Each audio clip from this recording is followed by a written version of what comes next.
Boa noite, queridos amigos, queridos irmãos do canal Amador Espírita. Estamos aqui mais uma vez, nessa oportunidade, para o nosso momento Saber e Sentir. Nós possamos buscar tranquilidade, paz, para que através das reflexões, através daquilo que nós vamos estudar, nós tenhamos uma clareza para os nossos raciocínios e tenhamos também leveza para o nosso coração, recebendo da espiritualidade o que nós precisamos. Então nós vamos orar para que a prece nos auxilie a entrarmos nessa sintonia mais refinada. Então vamos elevar o pensamento, procurar Jesus na sua bondade, no seu amor, pedindo a Ele que nos abençoe, que nesse instante sintamos-nos fortalecidos, amparados para esse momento. Assim, Senhor, que possamos contar com o Teu amparo, que o nosso coração se tranquilize, que a nossa mente se harmonize e nós mergulhemos nesse clima que esse momento nos oferece. Muito obrigado, amigo querido. Permaneça em nossos corações, hoje, agora e sempre. Assim seja. Então, dando sequência ao livro Passos da Vida, né, de Emmanuel e Outros Espíritos, psicografia de Chico Xavier, nós estamos, então, hoje seguindo para o capítulo 4, intitulado Preceitos de Paz, de André Luiz. Então a mensagem começa assim: agora é o seu mais belo momento para realizar o bem. Por que agora, né? Poderia ser depois, daqui a instantes. É porque nós só temos esse momento que é o agora. Quando somos convidados pela vida a, de alguma maneira, fazermos algo que leve ao bem, então aquele instante do convite é o mais importante para nós. Então esse é o momento mais importante para nós, no sentido de realizarmos o que nós precisamos, conforme as nossas necessidades. Ontem passou e o amanhã está por vir. Então, o que nós deixamos de fazer ontem, nossa, poderia ter ajudado aquela pessoa, nossa, poderia ter feito tal coisa, tudo bem, a gente poderia sim, mas não devemos permanecer no tempo lamentando o que nós não fizemos, né? E o amanhã, se nós estivermos aqui, nós poderemos nos propor fazer alguma coisa. Porém, o agora, esse exato momento, é o momento mais importante, porque é o momento que eu tenho nas mãos. É o momento que o meu pensamento, o meu sentimento estão à minha disposição para que eu decida o que eu quero fazer. Curiosamente, nós decidimos tantas coisas de inopino, né? A gente fala assim, mas eu não posso programar. Muitas vezes, coisas que nós queremos, nós decidimos na hora e fazemos. Se é do nosso interesse, se é da nossa conveniência, a gente decide muitas vezes na hora e faz. Mas quando se refere à caridade, nós queremos programar. Embora possamos programar momentos, dias em que a gente vá servir em algum lugar, vá servir de alguma forma, tudo bem. Porém, isso não é o suficiente. Porque essa caridade programada, nós a fazemos para disciplinar os nossos sentimentos, as nossas emoções, e para que a gente aprenda a prestar atenção no semelhante. Mas aquela caridade que é pedida agora, ou seja, eu encontro com a oportunidade, ou eu crio essa oportunidade, essa é valiosíssima, porque ela suplanta muitas vezes até mesmo a nossa má vontade e nos ajuda. Então é muito importante essa caridade do agora. Qualquer encontro é uma grande oportunidade, né? Então às vezes a gente encontra uma pessoa necessitada na rua que nos pede alguma coisa, e se a gente puder dar alguma coisa, a gente deve dar, né? É de foro íntimo, isso é claro, mas nós podemos. Nós podemos estar no dia que nós programamos fazer alguma coisa, então nós vamos para lá. Nós podemos nos encontrar com uma pessoa que despeja sobre nós, por exemplo, um monte de coisas, de problemas, de dificuldades, de situações, e ali naquele momento, né, Nós podemos realizar o bem, muitas vezes, do silêncio, do não fomentar na pessoa mais ainda revolta, rebeldia. Então, da gente compreender, aceitar, tolerar e conseguir auxiliar sem se agastar, sem entrar naquele clima que a pessoa está criando ali. Pense nas sementes minúsculas que a floresta, pense nas sementes minúsculas de que a floresta nasceu. Então, ou seja, a gente diz assim, mas eu fiz uma coisinha lá insignificante, né? Nada é insignificante nas questões espirituais, em relação, inclusive, às nossas próprias realidades íntimas. Muitas vezes um gesto generoso e amoroso hoje é mais do que nós já fizemos em todas as nossas vidas. Ou é um gesto que pela primeira vez estamos fazendo com interesse e com o coração. Então não devemos perder a oportunidade. Porque tudo que nós fizermos, uma coisinha aqui, uma outra lá, outra ali na frente, vai nos educando e vai formando em nós uma bagagem que vai nos ajudar a ser melhor do que somos. E quando nos tornamos melhores do que nós somos, nós diminuímos os nossos erros e aumentamos os nossos acertos. Vamos nos tornando mais amorosos, mais afetivos, consequentemente atingindo o objetivo que nos trouxe a esse mundo. Então nós não devemos perder nenhuma oportunidade. Não deixe de falar, mas aprenda a ouvir. Então é claro, se é um momento onde a gente precisa, né, falar alguma coisa para esclarecer, para orientar, né, nós podemos, mas precisamos aprender a ouvir também. A gente precisa, se a gente vai numa palestra, a gente vai lá para ouvir, vai prestar atenção no que o orador está falando, a fim de que aquela mensagem nos ajude a mudar os conceitos que nós temos, a melhorar a nossa vida. Se nós, muitas vezes, somos cutucados, por assim dizer, né, pela maldade de alguém, nós temos oportunidade de responder ou temos oportunidade também de calar, silenciar e ouvir. Existe uma coisa muito interessante que acontece muito na entrevista fraterna, em todos os lugares, né, porque eu já ouvi muitos amigos reclamando dessa situação. A pessoa, ela vai para a entrevista fraterna, mas ela não deixa o entrevistador falar nada, ela só fala. Fala. Então fala, mas é porque ela queria desabafar. Tudo bem, ela queria desabafar. Mas quem vai a uma entrevista fraterna vai para receber um direcionamento. Um direcionamento, depois de falar, para a sua vida. Se eu só falo, naturalmente não quero ouvir. E muitas vezes quero até convencer quem está me ouvindo das minhas razões. Quando a gente não vai para uma entrevista fraterna, né, com esse objetivo de convencer o entrevistador de que nós estamos certos, mas dizer para ele o que está acontecendo conosco, dizer o que a doutrina espírita tem para contribuir conosco em relação àquilo, né? O que o Espiritismo pode me oferecer para contribuir com o meu entendimento. E há aqueles que vão uma vez, vão duas vezes, vão três vezes e contam as mesmas histórias, falam dos mesmos problemas e não tomam atitudes em relação à própria vida. Quando eu não tomo atitude em relação à minha própria vida, significa que eu não quero ouvir. Eu acredito que vai acontecer uma mágica que vai mudar a minha realidade, a realidade da minha vida. Então eu não preciso ouvir nada, então eu só quero falar. Só que a entrevista fraterna, por exemplo, não é um lugar para isso, né? É um lugar para a gente expor um problema, ouvir um direcionamento e depois colocar em prática. Claro que o atendente fraterno não vai vigiar, não vai cobrar de ninguém essa postura de colocar em prática. Só que ele vai chegar no momento que ele percebe que a criatura só fala das mesmas coisas sem evoluir aquele pensamento, né?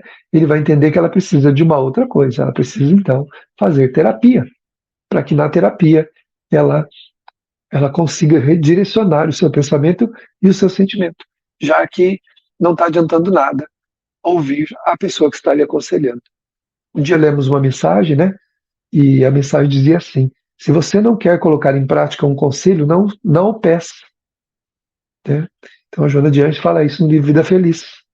Então, se a gente não quer colocar em prática, por que a gente pede o conselho?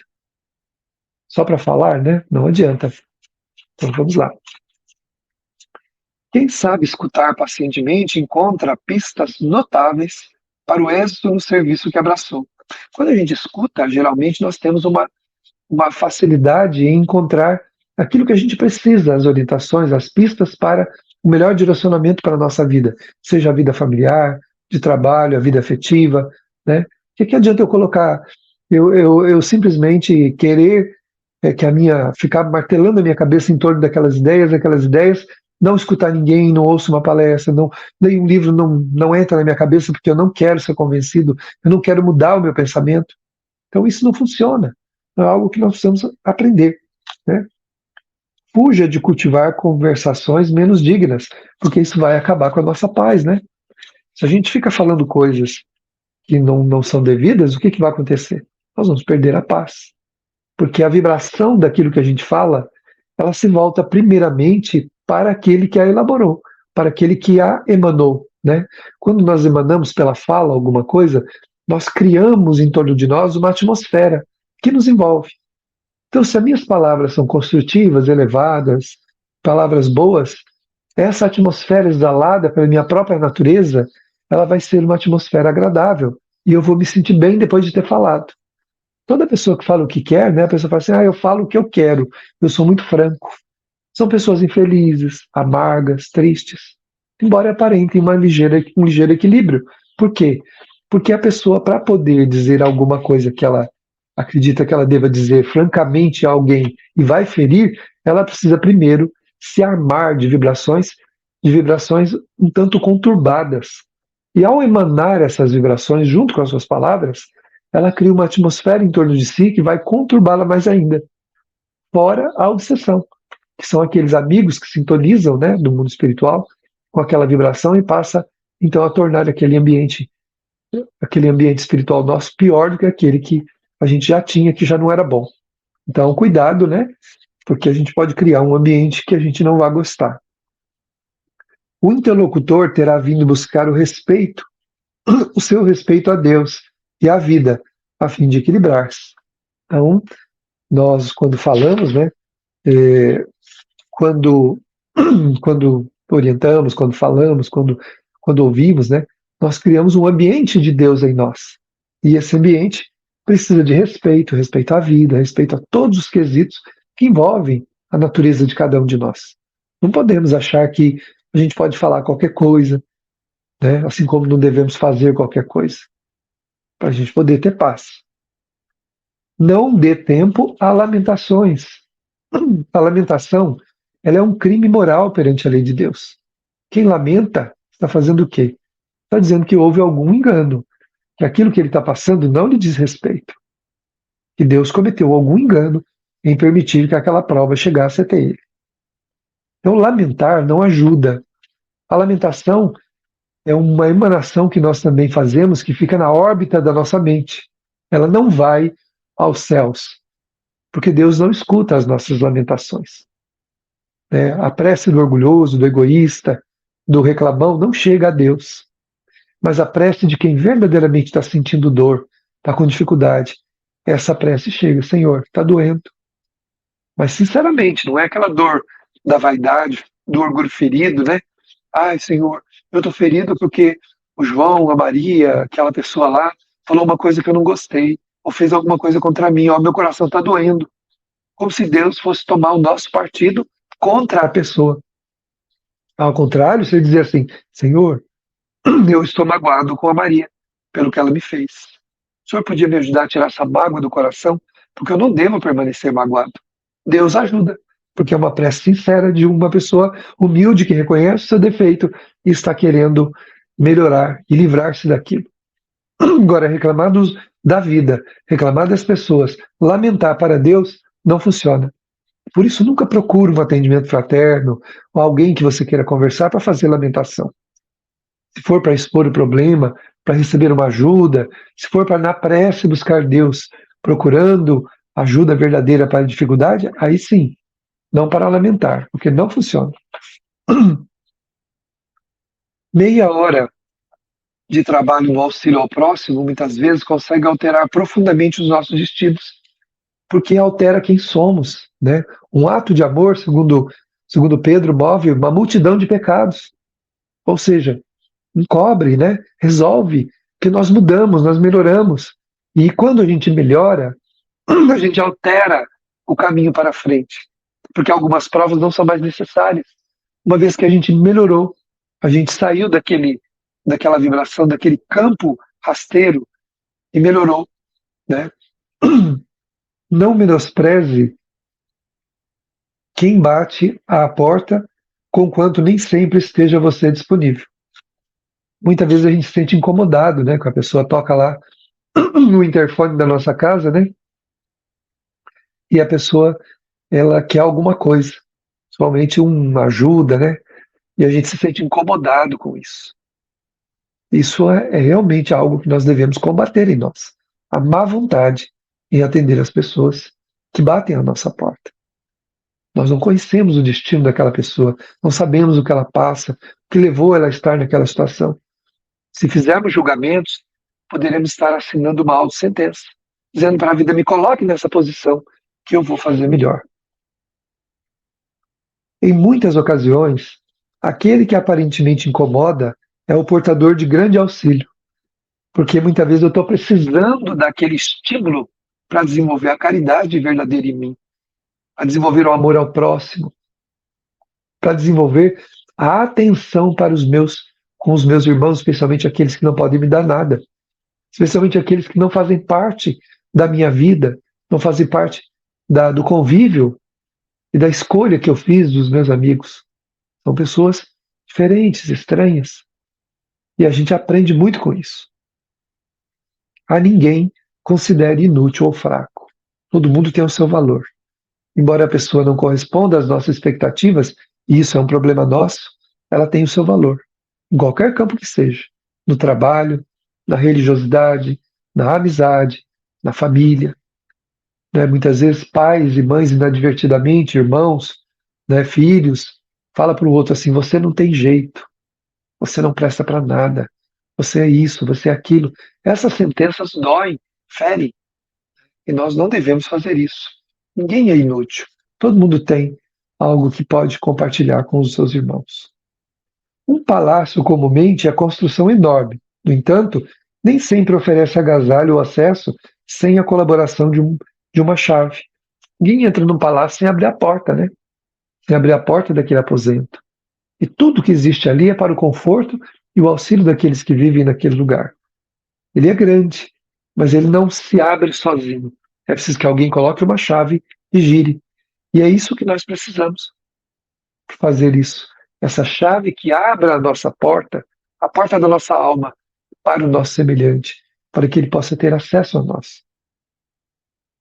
Não persista em obstinações, reações ou discussões desnecessárias. A gente fica obstinado numa coisa, né? Martelando naquilo, né? Falando da mesma coisa por longo tempo. Temos que prestar atenção nisso. Né? Reações, né, desordenadas, desconcertadas, coisas desnecessárias que a gente deve abster. Há coisas que a gente tem que deixar para lá, não valorizar, não prolongar aquela conversa. Mas o nosso orgulho, muitas vezes, diz que nós não podemos ficar por baixo, né? E aí a gente quer discutir, quer brigar.